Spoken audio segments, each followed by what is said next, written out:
Mesdames, Mesdemoiselles, Messieurs, il est notre le plaisir de vous savoir au rendez-vous de ce tri-talk appelé Café Politique. Vous connaissez déjà le concept, nous allons scruter l'actualité politique nationale autour de nos tasses de café.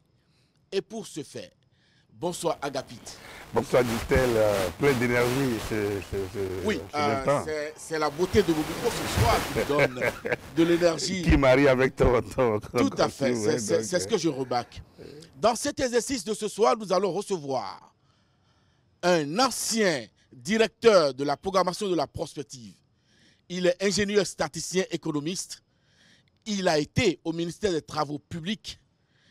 Et puis, les activités politiques l'ont propulsé au devant de la scène. Il a été nommé ministre chargé des relations avec les institutions. Et pour couronner cette carrière politique, au soir du mandat défunt, il a été nommé ministre d'État à son ministère d'origine. Vous savez certainement de qui je parle. Il s'appelle Sonon Dépôt Gustave. Bonsoir, monsieur le ministre. Bonsoir, monsieur Distel. Alors, dans quel marigot pourrait-on vous cueillir aujourd'hui au plan politique? Vous parlez de quel marigot? Politique, naturellement. De marigot, quoi. Ok. Bonjour, monsieur Agapite. Oh, je ne sais pas ce que tu mets dans marigot. Hein. Je veux parler, quel est votre bord politique aujourd'hui? Ah, ok. Non, je suis membre fondateur du parti Bloc républicain. Alors, comment s'est opérée la mutation ou la transmutation? Non, de toute façon, il n'y avait pas de mutation. Tout le monde sait que Dr Boni Yayi a fini constitutionnellement ses 10 ans en 2016. Et par rapport à ça, c'est que s'ouvrait une période de transition. Et comme il n'avait pas réussi à mettre en place un système partisan, vous comprenez que les 4 étaient à refaire totalement, à partir de 2016. Donc c'est par rapport à ça que on ne pouvait pas dire qu'il y a mutation ou ceci. Mais chacun a son... par rapport à sa base politique, hein, en ce qui me concerne, a été élu député par un consensus au niveau de ma commune. Et lorsqu'on parle à la 7e législative d'ailleurs. Bien sûr, bien sûr. Et lorsqu'on parle de consensus, ça, vous comprenez que mouvance, opposition d'alors, tous se sont réunis derrière ma candidature pour pouvoir me porter au Parlement. C'est vrai, je n'ai pas siégé. Et par rapport à ça, par respect pour ce monde-là, il fallait qu'on échange avant d'opérer un choix. Et c'est ce qui a été fait. Monsieur le ministre, c'est toujours cette formule, ma base, consensus. Est-ce que vous avez... C'est quoi? Comment vous avez pris le pouls de la base? Il n'y a pas eu un référendum? Vous êtes à Cotonou. Hein, il y a une base sur les réseaux sociaux. Bon, il y a la vraie base. Nous, tous les week-ends, nous sommes au village. Bon, lorsque vous êtes député, la première base, c'est-à-dire le premier niveau que vous rencontrez, ce sont les conseillers. Et quand vous rencontrez ces conseillers, ce sont eux qui sont dans les villages. Moi, tous les week-ends, je suis avec cette base-là. On échange. Il y a un certain nombre de leaders. Vous échangez avec eux. Et vous comprenez, comme je le disais en 2015, que ce soit des gens de la mouvance de l'opposition, tous ont unanimement porté ma candidature. Et ça va être un peu maladroit que au soir enfin, juste après l'installation du nouveau régime, que je puisse opérer un choix. Là, j'allais laisser certaines personnalités si j'allais d'un côté ou d'un autre. Bon, maintenant vous comprenez qu'il y a le système partisan qui est en marche et à analyser... Le partage du paysage politique. Voilà, et puis à l'analyser, c'est vrai que le chef de l'État accompagne 2 partis politiques, mais vous allez constater quand même qu'il ne travaille pas pour lui-même. Parce que s'il devrait travailler pour lui-même, il allait forcer pour avoir un seul parti politique. Ça suppose qu'il faut au moins préparer quelque chose pour non seulement 2019, mais 2020 et puis 2021. Alors, monsieur le ministre, dites-moi, lorsqu'on est comme ça, en plein dans la politique, oui, est-ce qu'on a le temps d'arroser son jardin privé? Si oui, vous nous direz quelles sont les fleurs qu'on pourrait y trouver actuellement. Non, qu'est-ce que vous mettez dans le jardin privé? Ce que les Béninois ne savent pas de vous. Oh. Bon, vous savez que moi, je ne fais pas une différence entre le privé, ce que je suis, et je vis comme si je n'ai pas été responsable. Hein. Vous avez certainement des péchés mignons.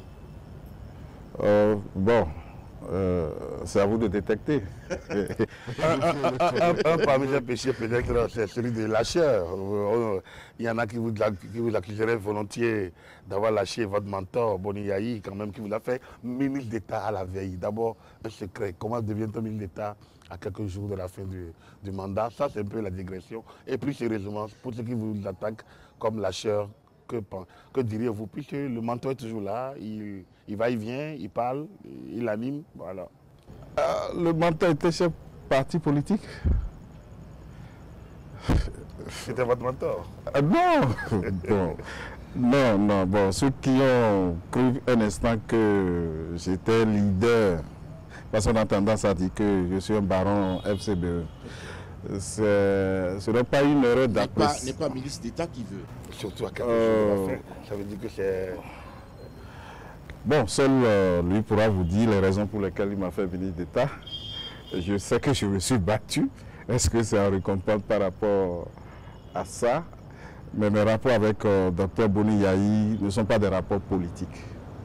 On a eu beaucoup plus de rapports techniques. N'oubliez pas que j'ai été pendant environ 6 ans directeur de la programmation et de la prospective. Ça veut dire que j'étais très proche du système, mais technicien. C'est vrai, il m'a nommé ministre chargé des relations avec les institutions. Au départ, je n'avais pas été consulté. Et j'ai dit, ça a été... Quelqu'un a dû lui souffler votre nom? Oui, ça a été, comme je le disais, une volonté politique des filles et filles de Zakuta qui ont voulu s'unir, s'oublier politiquement pour s'unir et porter une candidature. Donc vous comprenez que, et dans ce système d'alliance, ce n'était pas comme actuellement. Donc c'est par rapport à ça que j'estime que je ne suis pas en train de lâcher mon leader. Et d'ailleurs, pour un certain nombre de raisons historiques, politiques, ethniques, j'avais déjà annoncé en 2016 que je n'avais pas de raison pour m'opposer au président Talon. Ça, c'est personnel. Nous sommes en 2019. Est-ce que l'envie vous prend de vous retrouver au départ de la course pour la prochaine législative?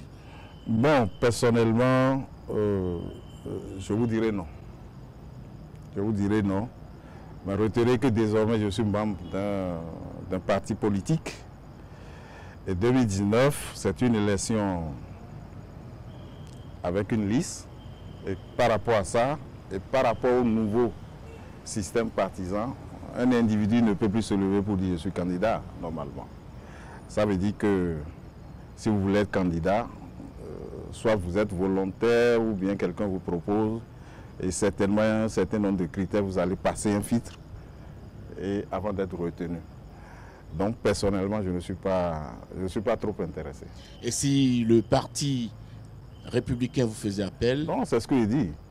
Si je m'engage dans un parti, ça veut dire qu'il y a la discipline de groupe. Je me conforme à la décision du groupe. En fait, vous n'êtes demandeur de rien, mais vous n'êtes pas refuseur.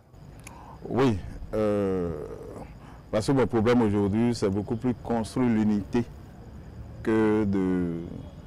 Parce que ce sont des questions qui font diviser davantage. Alors que mon problème, on a réussi à construire l'unité en 2015 à Zakuta. Il faudrait qu'on puisse renforcer pour pouvoir gagner un peu plus. Ceci dit, Gustave Sono, oui. Un député, pour vous, aujourd'hui dans le concept politique actuel, quel pourrait être son profil? Un député, par rapport à son profil, en toute sincérité, si j'avais la possibilité d'influencer les décisions, j'ai l'habitude de dire que j'aurais souhaité qu'on revienne sur la formule du PRPB. Définir, on s'aligne et puis on... Non, ce n'est même pas ça. C'est-à-dire que toutes les couches socio-professionnelles seront représentées. Parce que le rôle du député, représenter le peuple, voter des lois, contrôler l'action du gouvernement, le vote de ces différentes lois, c'est dans des domaines spécifiques donnés. Donc, il faut bien qu'il y ait ces différentes représentations pour que ces différentes lois soient véritablement étudiées. Vous n'êtes pas sans savoir que dès qu'une loi est votée, le lendemain, ça suscite des interprétations à ne pas en finir. Ce qui fait qu'aujourd'hui, vous allez voir, quand vous voyez le profil actuel des députés, vous allez voir majoritairement des hommes retraités, des opérateurs économiques, des douaniers beaucoup plus à la retraite, au point où sont absents certaines qualifications pour vraiment mener des débats de taille. C'est pour ça que j'aurais véritablement aimé qu'avec le nouveau système partisan, qu'on tienne compte de ces aspects pour pouvoir porter un certain nombre de spécialistes au niveau du Parlement pour que le débat soit de qualité. En fait, vous êtes en train de mettre de l'eau au moulin de ceux qui pensent qu'une certaine intelligentsia n'est pas susceptible d'être représentée à l'Assemblée nationale vu le mécanisme de désignation. Oui, c'est ça le problème. Voilà. Parce que par exemple, moi, quand je parlais de la base dont vous m'interrogez pour dire, bon, est-ce qu'on a fait une consultation? On fait consultation. Nous avons par exemple des gens qui n'ont jamais été à l'école. Mais si on vous demande de consulter comment se porte la politique à Zakuta, on va vous indiquer 2 ou 3 personnes. Quand ils vont vous parler, vous aurez réellement la physionomie. C'est important. Les grands électeurs. Les grands électeurs. C'est pour dire que ce n'est pas nécessairement avoir été à l'école. Il y a un certain nombre d'aspects qu'il faut connaître. Bon, Monsieur le ministre d'État, parlant de la qualité du débat à l'hémicycle, il y a aujourd'hui un chiffre que j'appellerais, un nombre que j'appellerais un nombre magique. Le 242 du code électoral. Le 242 du code électoral. Le 242. Non, en fait, ça ne devrait pas poser problème. Ça pose problème parce qu'au départ, personne n'est d'accord. Ça, c'est ce qu'il faut comprendre. Ou ça pose problème parce qu'on aime toujours voir comment contourner ce qui est tellement clair. Merci. Donc, je dis ça pose problème parce que personne n'était d'accord au départ. Bon, et au lieu d'exprimer clairement que c'est parce que nous ne sommes pas d'accord, bon, on estime que ça pose problème. Sinon, moi j'ai dit ceci. Il y a eu l'introduction de la notion de représentativité. Tout à l'heure, j'étais en train d'indexer le fait qu'un certain nombre de spécialistes ne sont pas représentés au Parlement. C'est de la même manière que pendant longtemps, on fait un peu je dirais, de l'amateurisme. C'est-à-dire que je sais que moi, je suis aimé dans ma circonscription, même si je ne suis pas porté par l'ensemble du pays, je peux me jongler, je me fais une liste à la veille, étant donné que la notion d'alliance n'a pas une existence légale. Ça tire son existence légale de l'existence légale des partis et mouvements politiques qui la composent. De ce fait, le jour où on veut déposer même la liste, on pouvait créer une alliance pour aller aux élections. L'essentiel, c'est qu'on arrive à avoir des candidatures un peu partout. Et ça fait que vous allez voir qu'il y a des individualités qui sont toujours représentées au Parlement. Or, le député, on dit, il représente la nation. Donc, c'est fort de ça que le nouveau système partisan a souhaité qu'on puisse désormais parler d'un quota national. C'est vrai, ça a posé un peu de problème parce que ça peut créer quelques déséquilibres au niveau des régions.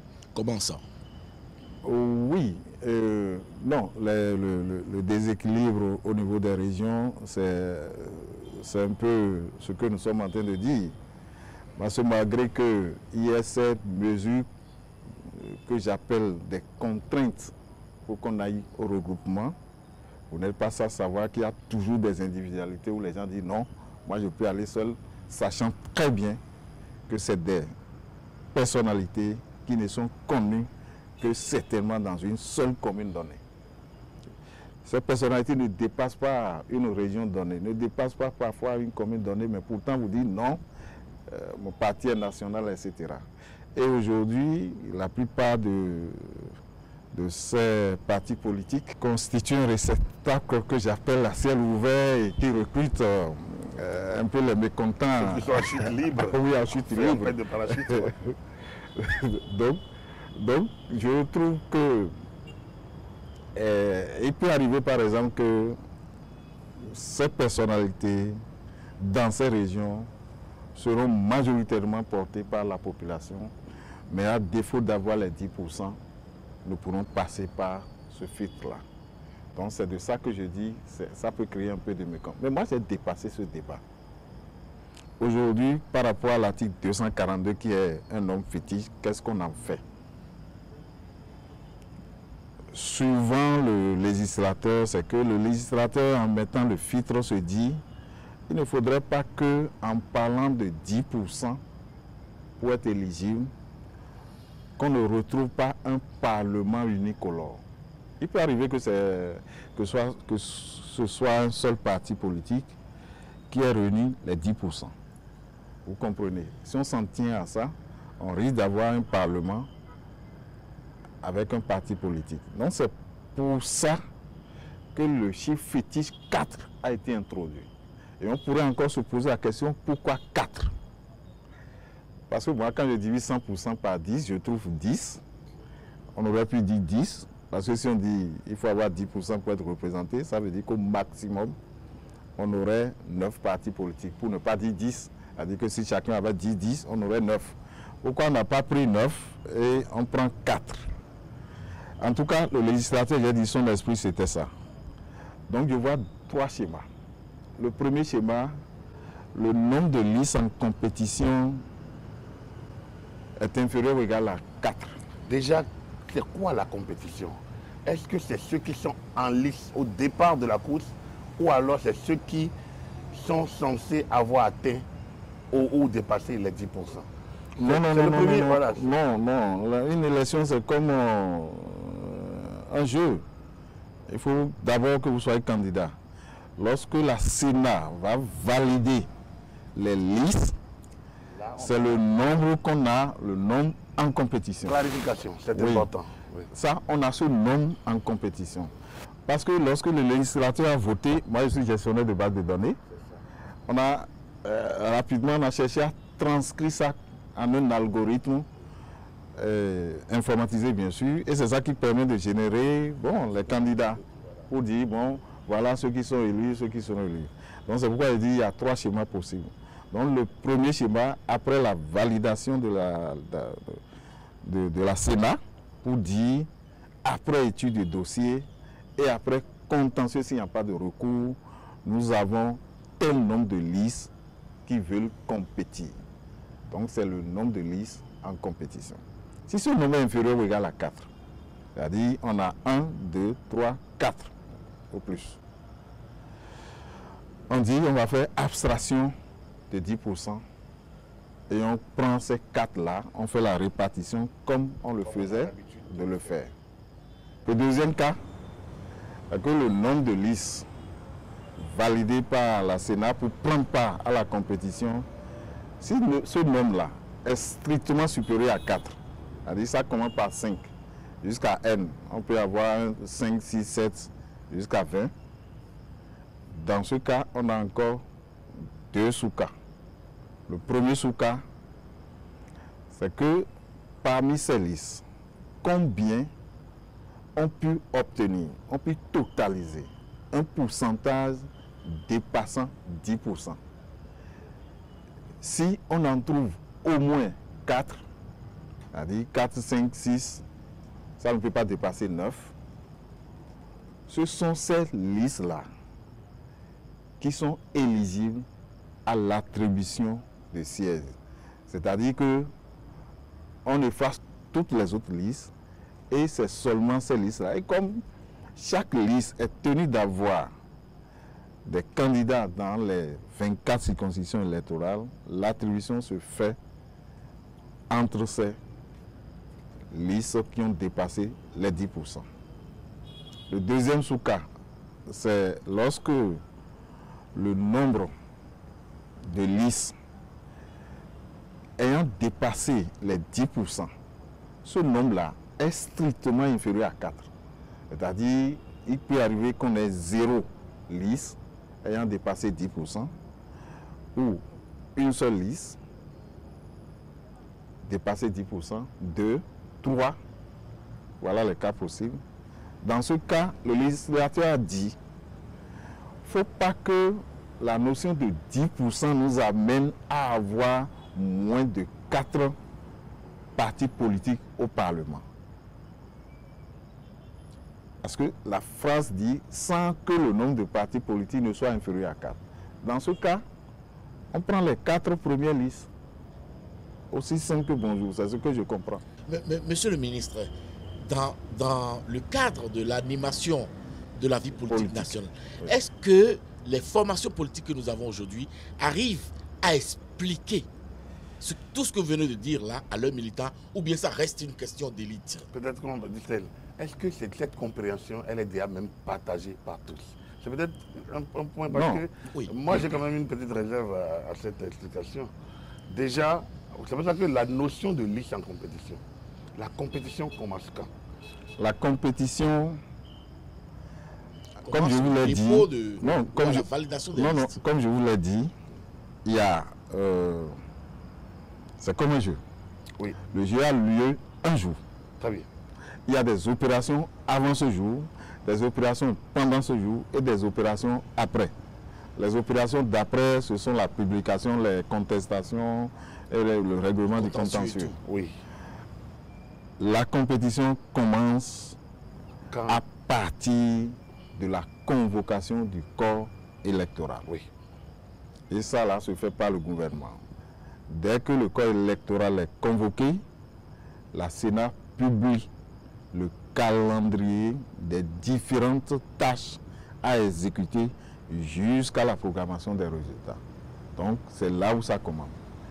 Et l'une des étapes importantes, c'est dépôt et validation des candidatures. Et pour les élections législatives, je dis, nous avons affaire à des listes. Nous n'avons pas affaire à des candidatures individuelles.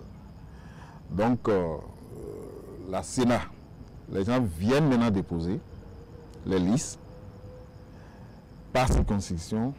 La Sénat étudie, cas par cas. Lorsque, je crois que c'est 83 sièges, avec des suppléants, si un seul individu pose problème dedans, c'est que la liste est provisoirement rejetée jusqu'à ce qu'on apporte les compléments qu'il faut pour que la Sénat déclare que cette liste est acceptée. Donc, le nombre de listes en compétition, c'est le nombre de listes validées pour prendre part aux élections par la Sénat. Du coup, si la compréhension commune, parce que oui, en réalité, on est dans un bâton rompu. En réalité, si c'est comme ça, donc l'autre possibilité n'est plus, à partir du moment où il y a plus de 4 listes validées par la Sénat, oui, et compétition, du coup, la question de combien on recueille les 10% ne se pose plus. Si c'est 2 qui recueillent les 10%, c'est les 2 qui... Non, voilà. Le législateur, si on peut lire l'article. Oui, c'est bon de exactement. Oui, le législateur c'est là un peu la confusion qui est dans le... Allez-y, monsieur le ministre. Mais on peut lire l'article. Le législateur a dit, oui, seules les listes ayant recueilli plus de 10% sur le plan national seront éligibles pour l'attribution des sièges. Je crois. L'article 242 ? L'article 242. On dit l'attribution des sièges aux différentes listes en présence, c'est ce que nous sommes en train de dire, s'effectue selon le système de quotient électoral. Bon, le quotient électoral, tout le monde connaît le nombre de suffrages valablement exprimés divisé par le nombre de sièges. De listes plus fortes ou plus fortes moyennes. Bon, oui. Bon, maintenant, le plus important, c'est quoi? Le plus important, on dit, les sièges restants sont attribués à la règle de la plus forte moyenne, seules les listes ayant obtenu. Voilà. Donc il y avait un point, on dit bien, seules les listes ayant recueilli au moins 10%. Voilà. Ça veut dire 10, voilà, quelque chose pour cent des suffrages valablement exprimés au plan national se voient attribuer des sièges sans que le nombre de listes éligibles ne soit inférieur à 4. Liste éligible, ça signifie quoi? Liste éligible, c'est les listes ayant obtenu au moins 10%. Du coup, il a également fait une distinction entre liste en compétition et liste éligible. Et on dit qu'il faut pas que ce nombre-là soit inférieur à 4. Je suis très heureux de constater, par exemple, que déjà sur le plateau, il y a une pluralité d'angles de lecture. Ah non. Il y a plutôt des précisions. Il a cherché à, voilà, il a cherché à ce que je précise. Voilà, exactement. Alors, non, il n'y a pas de... On a observé dans l'actualité ces derniers jours qu'il y a certains partis politiques qui ont lapidé la Cour constitutionnelle par rapport à ce nombre 242. Quelle est la responsabilité de la Cour constitutionnelle dans ce débat? Non, la Cour constitutionnelle dans ce débat a comme responsable, mais intervient que lorsqu'il y a contentieux. S'il n'y a pas contentieux, bon, c'est comme personne ne vous a volé et vous dites que vous voyez un procureur dans la rue, vous dites que bon, j'ai l'impression qu'on dit de me voler. Bon. Tu ne dis rien. Tu veux porter plainte en attendant. Oui. Bon, le procureur va dire quoi? Il va te regarder. Mais ça dit, moi je viens d'interpréter. Comme une curiosité. Voilà, moi je viens d'interpréter. Si les partis politiques ont interprété pour dire, voilà notre compréhension. Et là maintenant, ça peut devenir une question d'actualité contentieuse pour dire que, voilà ce que nous on a compris, voilà ce que l'autre a dit, et ça nous pose un problème, et on soumet à la Cour, et je crois que la Cour peut trancher. Mais si on ne dit rien, et qu'on se porte devant la Cour, et on sait très bien que la Cour va dire, bon, le cadre n'est pas approprié. Le cadre n'est pas approprié, non pas parce que la Cour n'a pas son opinion là-dessus. La Cour a son opinion parce que la Cour a validé la loi pour dire qu'elle est conforme à la Constitution. Ça veut dire que la Cour a son interprétation. Mais je dis aujourd'hui le débat qu'il y a... Est-ce que la Cour ne pourrait pas exprimer son opinion en guise de pédagogie? La Cour ne donne pas d'avis. Non, ce que la Cour pourrait faire, je suis convaincu qu'ils seront dans la démarche, c'est que la Cour avec la Sénat organiseront certainement des séminaires d'information sur l'ensemble du système électoral en direction des acteurs politiques. Ça, je suis convaincu que ça va s'organiser. Et au cours de ces séminaires, bon, en ce moment, ce ne serait plus le président de la Cour constitutionnelle qui va parler, mais certainement des experts, voilà. Et étant donné que ces experts, s'ils sont proposés par ces institutions, la Sénat, c'est sûr qu'ils auraient déjà harmonisé leur point de vue et ces experts feront passer la compréhension pédagogique qu'il faudrait avoir du 240. Bon, la nuance que les gens apportent, ils disent qu'on n'a pas précisé au cas où le nombre de listes ayant au moins 10% serait inférieur à 4, comment on va repêcher le reste. Mais c'est les 4 premières listes. C'est aussi simple que bonjour. Bon, maintenant, d'autres disent non. On reprend le système ancien, même si le nombre de listes dépasse 4. C'est pourquoi je dis, en raisonnant de cette façon, c'est qu'on se retrouve toujours dans l'ancien schéma, c'est-à-dire que nous sommes contre ce filtrage. Parce que n'oubliez pas au départ, j'ai dit presque tous les acteurs politiques. Moi-même qui suis ici, je n'étais pas d'accord au départ. Mais dès que la loi est votée, elle s'impose et on va l'appliquer. C'est justement pour cette raison d'ailleurs que la notion liste en compétition et liste éligible est importante. Je pense que le ministre il a mené à comprendre, enfin, à nous expliquer un peu plus. Mais la pédagogie, à mon avis, devrait pouvoir être de clarifier. La liste en compétition, comme il a dit, c'est à la publication des listes. Dès que la liste officielle est rendue publique, ça veut dire qu'on a les compétiteurs. Oui. Ensuite, les listes éligibles, c'est les listes en mesure de participer à la répartition selon les dispositions de la loi. Donc, en fait, il ne devrait pas avoir de confusion. Et je pense que cette explication du ministre d'État, elle est très claire. Après, on gérera le contentieux c'est-à-dire que la Cour constitutionnelle est là pour gérer les contentieux. Mais en termes de lecture grammaticale, et comme je le dis toujours, nous avons tous appris le français, lecture grammaticale, analyse logique, analyse grammaticale. Je pense qu'en une bonne analyse logique de cet article, on doit pouvoir être d'accord avec ce que le ministre a dit. Commentaire. Monsieur le ministre, parlant de liste, il a été disséminé dans l'opinion pendant très longtemps que les forces politiques de l'opposition pourraient aller à ce rendez-vous électoral avec une liste unique. Mais les derniers développements prouvent qu'elles iront aux élections en pièces détachées. Qu'est-ce que cela pourrait vous inspirer? En pièces détachées, c'est trop fort comme expression. Bon, enfin, chacun ça vous revient, en fonction de sa chapelle. Bon, d'accord. Je disais. Bon, j'avoue que cette question ne m'intéresse pas. Parce que vous n'avez pas envie de connaître l'état physique et la forme de vos concurrents alors que vous allez en compétition? Non, si dans un match de football, l'équipe adverse pourrait intéresser. Non, là, on exploite ça en stratégie privée. Mais il faut déjà connaître. Oui, il faut connaître, mais je ne vais pas le développer ici en public. Ça ne m'intéresse pas. Ça, c'est sincère, ça ne m'intéresse pas. Ça dit que tout ce qui se passe à leur niveau, enfin, vous êtes si indifférent ou si distant. Ah non, pas indifférent, on étudie. Avant où je me disais j'étais indépendant. Monsieur le ministre, nous sommes à un café politique. Oubliez nos caméras, oubliez nos micros. Mais vos caméras sont là. Vos caméras sont bien sûr là. C'est difficile de les oublier. Alors, au parti républicain. Non, en fait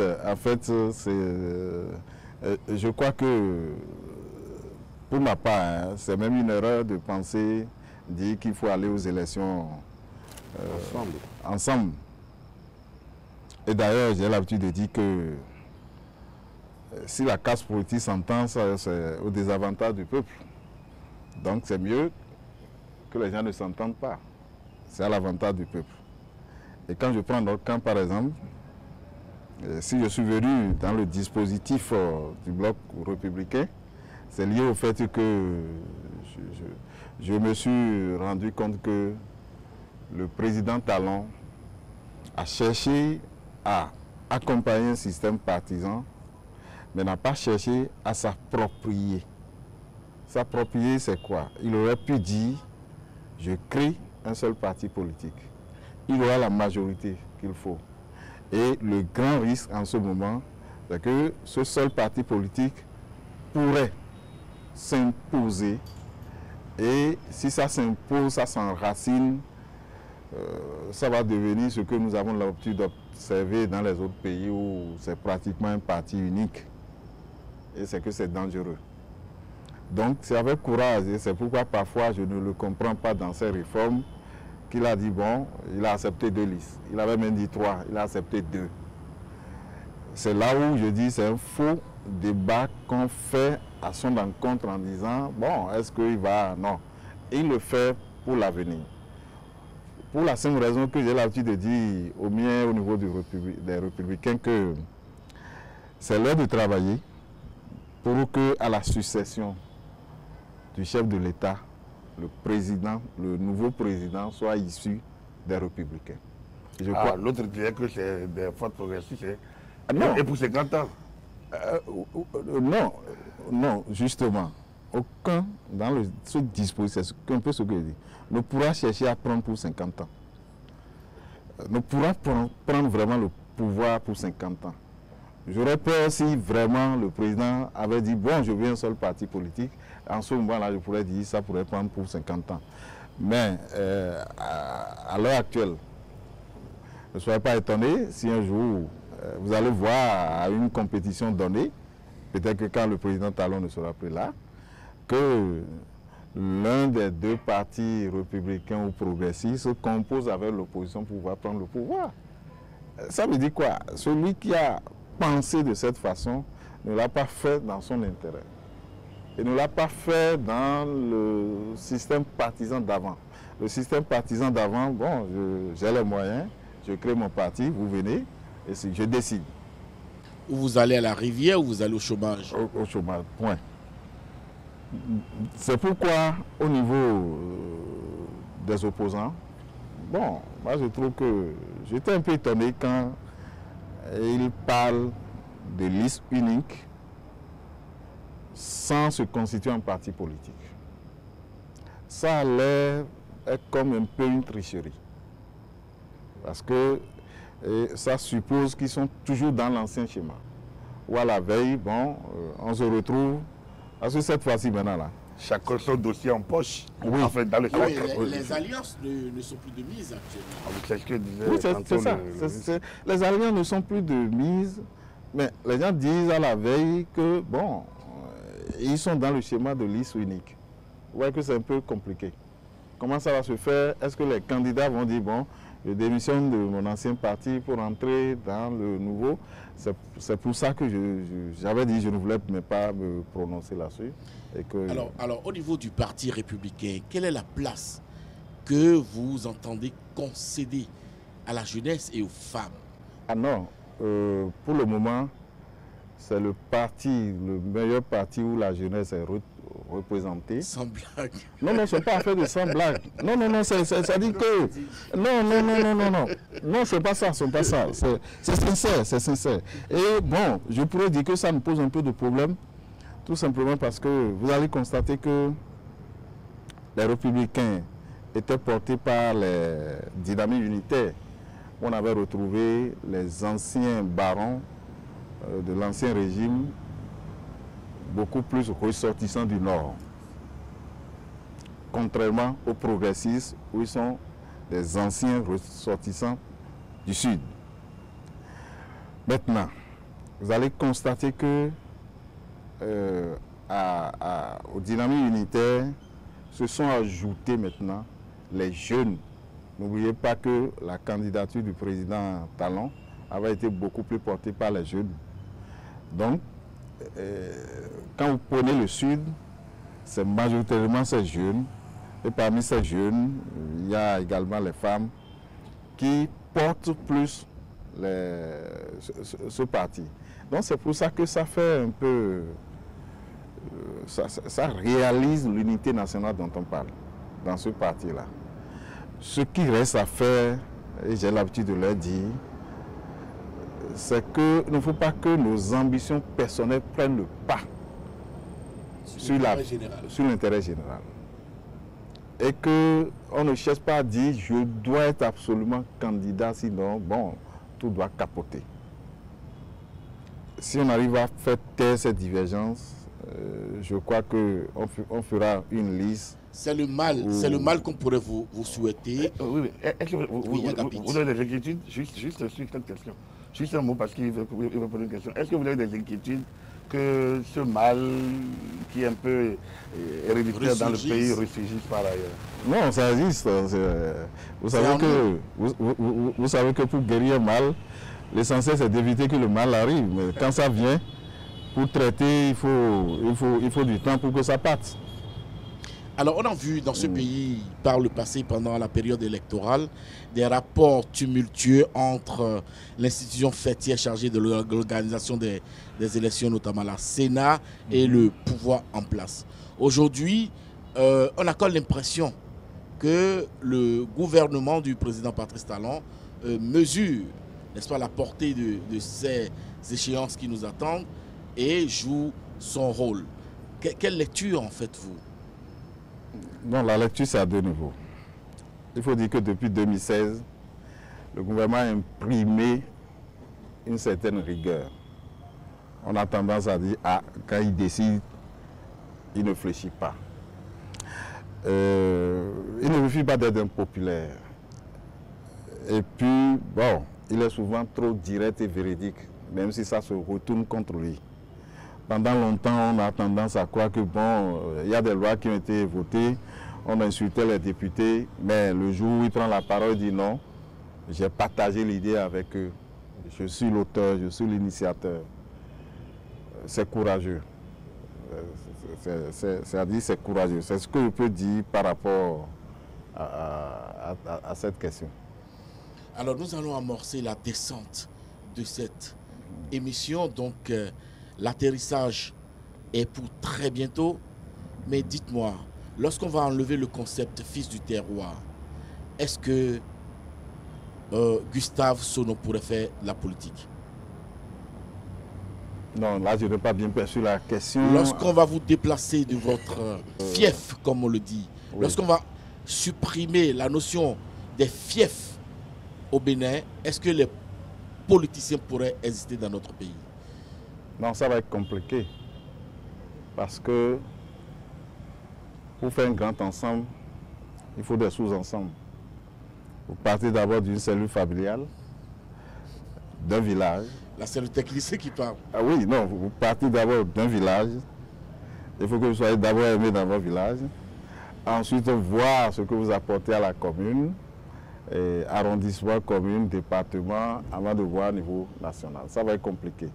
C'est pourquoi j'ai l'habitude de dire aux gens, ceux qui pensent que les réformes ont des impacts un peu négatifs sur la population, de ce fait, il y aura un vote sanction, ils se trompent. Ils se trompent parce que les problèmes sont fonction du temps et de l'espace. Donc nous n'avons pas les mêmes problèmes partout. Et ce que nous avons comme défi en 2006, ce ne sont pas les mêmes défis qu'on a en 2016. Et pourquoi je me refuse qu'on cherche à comparer les différentes réalisations d'une époque à une autre.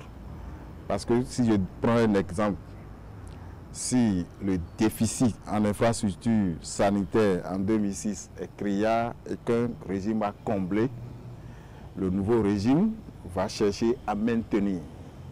Donc vous n'allez pas lui coller le fait qu'il n'a pas construit d'infrastructures. Je pourrais citer plein de domaines. Mais justement, parlant de comparaison et de régime, oui, et de descente par ailleurs, lorsque celui qui est descendu, après avoir fait son temps constitutionnel, se promène, va, vient, par ailleurs, émet des propos, disons, sur la qualité de la gouvernance, pour un ancien que vous avez été, comment appréciez-vous les sorties de Boni Yayi pour ne pas tourner autour du pot? Non, bon, il faut dire que, bon, vous savez, l'ancien président a cherché à revenir en politique du moment où il a accepté d'être président d'honneur du nouveau parti FCBE. De ce fait, il y a un certain nombre de choses qu'on peut lui concéder. N'oubliez pas non plus aussi que il y a certains dirigeants de l'ancien régime sont en difficulté. Et par rapport à ça, je crois que la méthode, l'approche aurait été qu'on puisse étudier les voies et moyens pour amener la paix dans le pays. Parce que c'est difficile, Monsieur le ministre, quelles que soient les raisons. Donc c'est pour ça que je constate qu'il s'est dit, bon, je viens au secours. Un homme providentiel. Non. Après 10 ans de il a dit, après 10 ans, il a choisi de ne pas se reposer. Du moment où il est chef, président d'honneur d'un parti politique, ça veut dire qu'il est actif. On peut lui concéder. Le reste, ça devient maintenant politique. Bon, vous avez compris que nous sommes en pré-campagne. Bon, Monsieur le ministre, vous allez devoir attacher votre ceinture. Nous allons atterrir mais avec cette question de sortie. Mathurin Kofi Nago déclare forfait. Qu'est-ce que cela vous inspire? Non, est-ce qu'il a déclaré forfait? Oui, il déclare ne pas être en lice. Moi, ça ne veut pas dire forfait. Enfin, Forfait, ça veut dire que vous ne voulez pas. Est-ce qu'il avait dit avant qu'il était candidat? mais au moins, il a rassuré les jeunes de sa localité qu'il ne sera pas partant. Vous savez, c'est sage. Hein? Vous m'avez posé la question tout à l'heure, je vous ai dit que personnellement, je ne suis pas chaud là. Ça permet de donner de nourrir l'ambition de certains jeunes. Oui, mais ceci n'est pas en lien avec cette question d'homme providentiel. Est-ce que quand on a fini, on peut pas s'effacer et laisser? Bon, vous savez, le président Nango, je crois qu'il a été au Parlement 4 fois. Il a été président de l'institution. Président de l'institution. C'est le seul réélu. Oui, 2 fois. Enfin, réélu, disons, l'un après l'autre. Bon, il faut savoir. Mesdames, mesdemoiselles, messieurs, parfois, il faut savoir quitter les choses. Nous aussi, nous allons poursuivre ce débat, ce café, et dans l'espoir de vous retrouver mercredi prochain. Merci à tous, merci à toutes.